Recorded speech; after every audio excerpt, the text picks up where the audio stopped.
जय श्री कृष्ण मित्रों, केम छो? मजामां ने? આજે આપણે બનાવશું કેરીની રસનો ફજેતો, તેને કઢી પણ કહેવાય છે। આ કેરીની રસનો ફજેતો આપણે આ મહારાષ્ટ્રની વાનગી છે। આપણે આ રીતના રસ કાઢીને ગોઠલા આપણે પાણીમાં પલાળી દીધા છે। આ રીતના આપણે રસ કાઢીને ઉપરથી થોડો થોડો આપણે રસ રહેવા દેવાનો છે। ગોઠલામાં આપણે રહેવા દીધો છે, એટલે મેં 6 થી 7 કેરીના ગોઠલા લીધા છે, પાણીમાં પલાળી દીધા છે। આપણે અડધી વાટકી ઘોરવું લીધું છે। દહીં પણ લઈ શકો છો, પણ ઘોરવું આપણે દહીંને આપણે ફેટવું તો પડે જ છે, એટલે મેં ઘોરવું લઈ લીધું છે। અને આપણે અડધી ચમચી લાલ મરચું પાવડર, 1 ચમચી ધાણા જીરું પાવડર, લસણ મરચું ને આદુની પેસ્ટ, 6 થી 7 કળી આપણે લસણ નાખ્યું છે, અડધો ઇંચ આપણે આદુ નાખ્યું છે, ને 2 મોડા મરચા લીધા છે, મીડિયમ આવે તે। વઘાર માટે આપણે મેથી લીધી છે। આમાં મેથી આપણે કમ્પલસરી છે, મેથી નાખવાથી એકદમ મસ્ત આપણે કઢી અથવા ફજેતો બને છે કેરીનો। અને આપણે આ લીધી છે રાઈ અડધી ચમચી, અને આપણે 1 વાટકી ચણાનો લોટ લીધો છે। આપણે વઘાર માટે આપણે લીધું આખું જીરું અને 2 તજના ટુકડા લીધા છે, તેનાથી એકદમ મીઠી ફ્લેવર આવે છે આપણે કઢીની। અને આપણે વઘાર માટે હિંગ લીધી છે અડધી ચમચી, આપણે સ્વાદ પ્રમાણે નિમક, લીમડો અને સૂકું મરચું લીધું છે, અને હળદર લીધી છે। હવે આપણે આ ગોઠલાને એકદમ ચોળી લેવાના છે। આપણે પેલા કઢીમાં ચણાનો લોટ નાખી દેશું કોરવામાં, આ રીતના પેલા મિક્સ કરી દેશું, એટલે એમાં ગુઠલી નો રહે, જરા પણ એક ગાંઠોડા આપણે રહે ને, એટલે આ રીતના પેલા પલાળી દેશું। ત્યારબાદ આપણે ગોઠલીનો આપણે રસ કાઢીશું। આ એકવાર જરૂર તમે ટ્રાય મારજો, બહુ મસ્ત આ કેરીનો ફજેતો બને છે, એકદમ સરસ બને છે। આને આપણે આ રીતના પલાળીને થોડી વાર રહેવા દેશું। ત્યારબાદ આપણે ગોઠલીને આ રીતના આપણે મસળીને બધો રસ કાઢ લેવાનો છે। આપણે ઝાઝા રસ વાળી નથી રાખવાની, આ રીતના આપણે થોડો થોડો રસ હોય એ રીતના રહેવા દેવાની છે। ત્યારબાદ આ રીતના આપણે બધી જોડીને આપણે રસ કાઢી નાખશું। એકદમ આપણે રૂછા નીકળે એવો નહીં ચોરવાનો, આ રીતના જોડીને આપણે કેરીનું ગોઠલું સાફ કરી લેવાનું છે। તમે જોઈ શકો છો, આ રીતના આપણે સાફ કરી લેશું। એકદમ સરસ આપણો ફજેતો બને છે કેરીનો। અને આપણે ગુજરાતી ભાષામાં આપણે કઢી પણ આને કહે છે। આ મહારાષ્ટ્રની ફેમસ છે। તમારે આ રીતના બનાવે છે કે નહીં તે મને કોમેન્ટ કરી બતાવજો, તમારે કઈ રીતના બનાવે એ પણ બતાવજો। આ રીતના આપણે બધા ગોઠલાનો રસ કાઢી લેશું। આપણે મસ્ત કઢી આપણે જે બનાવવાની છે આપણે ફજેતો, તેનો દહીં સાથે આપણે ઘોરવા સાથે એકદમ મિક્સ કરી લેવાનું છે। આ રીતના એક પણ આપણે કણી નથી રહેવા દેવાની, એટલે એકદમ મસ્ત આપણો ફજેતો બને। એટલે આ રીતના એકદમ ફેટી લેવાનું છે, એકદમ પ્લેન બને એ રીતના ફેટી લેવાનું છે। આપણે મસ્ત થઈ ગયું છે, તમે જોઈ શકો છો। હવે આપણે કેરીને આપણે ગોઠલામાંથી જે રસ કાઢ્યો છે એ તે પણ થઈ ગયો છે, આ રીતના આપણે થઈ જશે। હવે તેમાં આપણે પેલા મસાલા મિક્સ કરી દેશું। આપણે હળદર પાવડર લીધો છે તે મિક્સ કરી દેશું।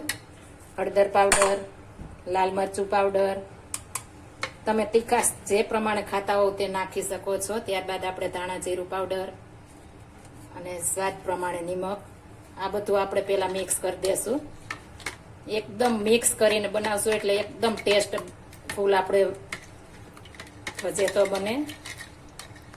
આપણે બધા મસાલામાં મિક્સ કરીને વઘાર કરવાથી એકદમ મસ્ત વઘાર બેસી જશે।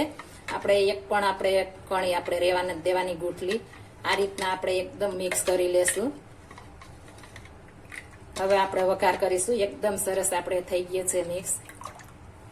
આપણે એક પેન ગરમ મૂકી દીધી છે, તેમાં આપણે તેલ નાખીશું। આમાં આપણે એકદમ ઓછું તેલ જોશે અને હેલ્ધી પણ બનશે। આપણે 1 પાવરું એટલે 1 ટીસ્પૂન આપણે તેલ નાખીશું। આપણે એકદમ જાડું વાસણ હોય લેવાનું છે, એટલે આપણે કઢી બેસે નહીં, એટલે આપણે જાડું વાસણ લીધું છે। આપણે વઘારમાં આપણે મેથી લીધી છે તે નાખી દેશું। એકદમ આપણે લાલ થવા દેવાની છે, એટલે આપણે વઘાર એકદમ મસ્ત બેસે। આપણે 2 તજના ટુકડા નાખી દેશું। ત્યારબાદ સૂકું મરચું અને આપણે રાઈ પણ નાખી દેશું।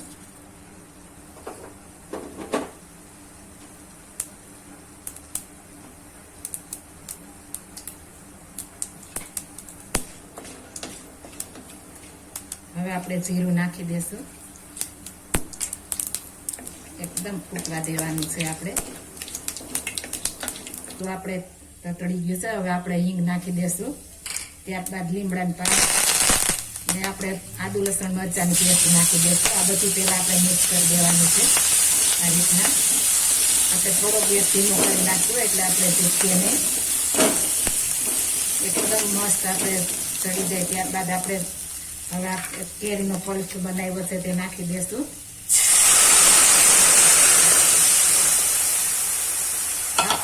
કેરીનો ખજેતો આપણે એકદમ ભાત સાથે અને બાજરાના રોટલા સાથે ખાવાની મજા આવે છે. હવે આપણે આ ચણાના લોટનો જે આપણે બેટર બનાવ્યું છે દહીંનું તે નાખી દેશું.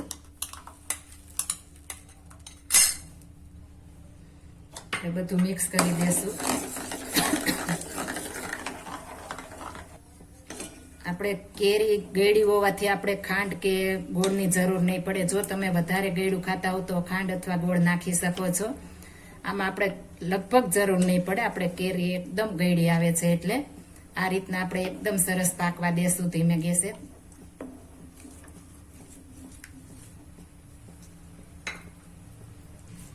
આપણે મસ્ત મજાનો આપણો કેરીનો ભજીયો આપણે તૈયાર થઈ ગયો છે. હવે આપણે એક બાઉલમાં સર્વ કરીશું. તમે જોઈ શકો છો તેનો લુક એકદમ મસ્ત બને છે. આપણે કેરીનો ભજીયો એકદમ સરસ બની ગયો છે. હવે આપણે ગેસની ફ્લેમ બંધ કરી દેશું. આપણે એક બાઉલ લઈ લીધું છે, તેમાં આપણે કેરીનો ભજીયો નાખીશું. એકદમ મસ્ત ફ્લેવર આવે છે. આ તમને ભાત સાથે એકદમ મજા ખાવાની આવે છે. જરૂર એકવાર ટ્રાય મારજો. એકદમ સરસ મસ્ત બને છે. એકદમ સરસ આપણે કેરીનો ભજીયો તૈયાર થઈ ગયો છે. હવે તેમાંથી આપણે ધાણા ભાજી સ્પ્રિંકલ કરી દેશું. જો આ મારી રેસીપી પસંદ આવી હોય તો મારી ચેનલ લાઈક, શેર અને સબસ્ક્રાઇબ કરી દેજો. ફરી મળીશું નવી રેસીપી લઈને. જય શ્રી કૃષ્ણ.